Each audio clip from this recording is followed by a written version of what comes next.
Salam Elohim, salam hormat untuk ketiga pribadi Roh Bapa Yahweh, Tuhan Yesus Roh Kudus, Roh kebenaran, dan salam kasih untuk semua anak-anak Tuhan, damai sejahtera dan sukacita bagi kita senantiasa.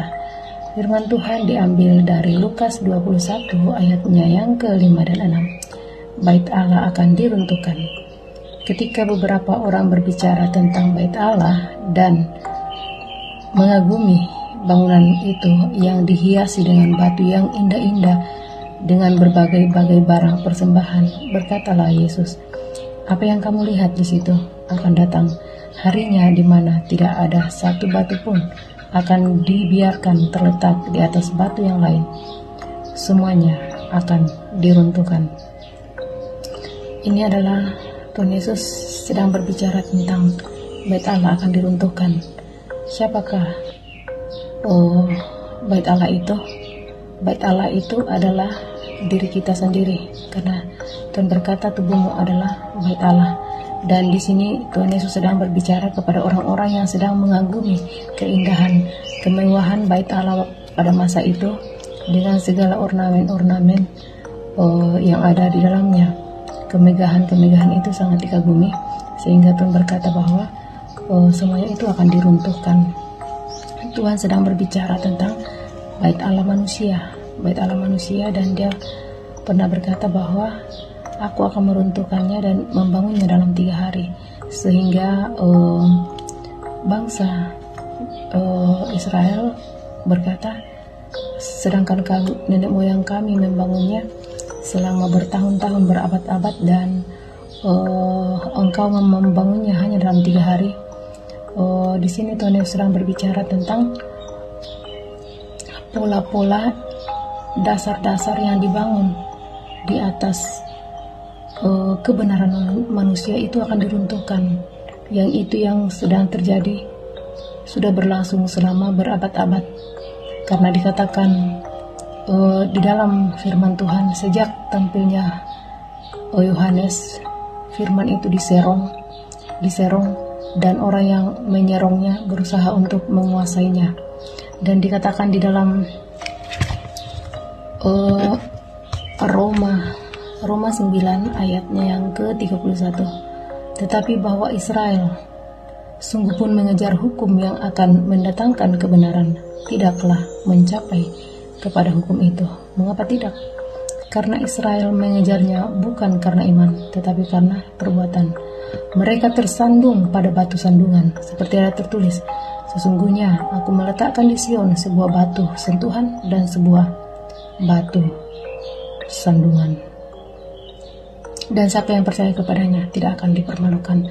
Jadi Tuhan Yesus itu adalah batu penjuru yang dibuang oleh tukang-tukang bangunan. Siapakah tukang-tukang bangunan? Orang-orang yang berada di bait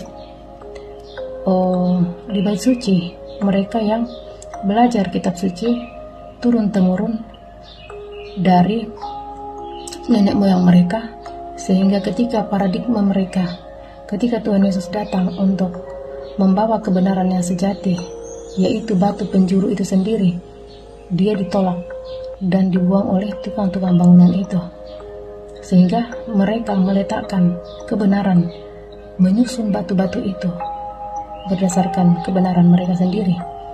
Dan Tuhan berkata bahwa orang akan tersandung pada batu itu.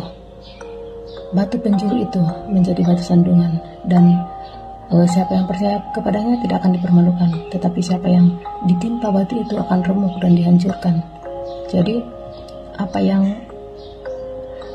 sudah dibangun, doktrin yang sudah dibangun oleh manusia, bahkan sistem dunia ini dibangun di dalam Babel kembali, berdirinya Babel kembali oleh sistem yang dibangun di dalam manusia.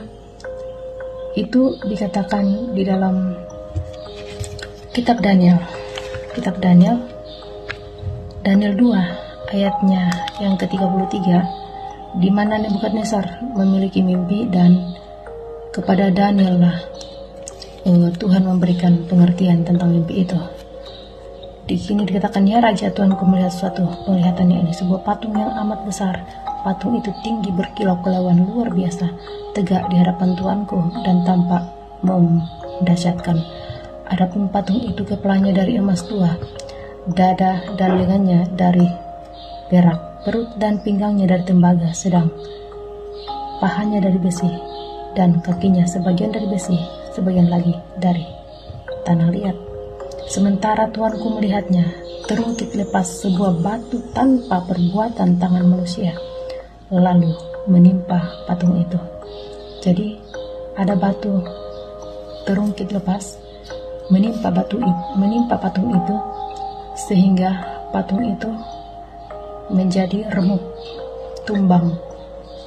Jadi sini dikatakan di ayatnya yang ke-35, tetapi batu yang menimpa patung itu menjadi gunung besar dan memenuhi seluruh bumi.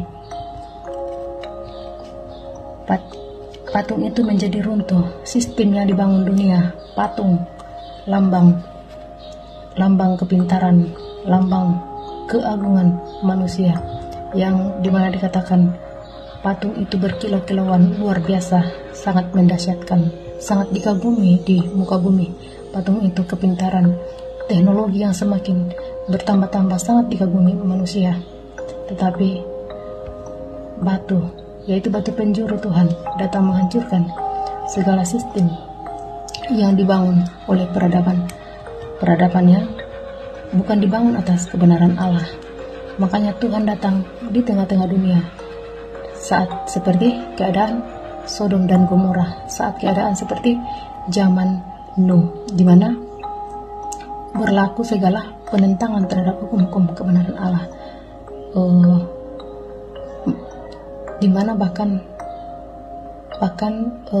yang dianggap sebagai gedung-gedung ibadah pun melegalkan perkawinan sesama jenis dan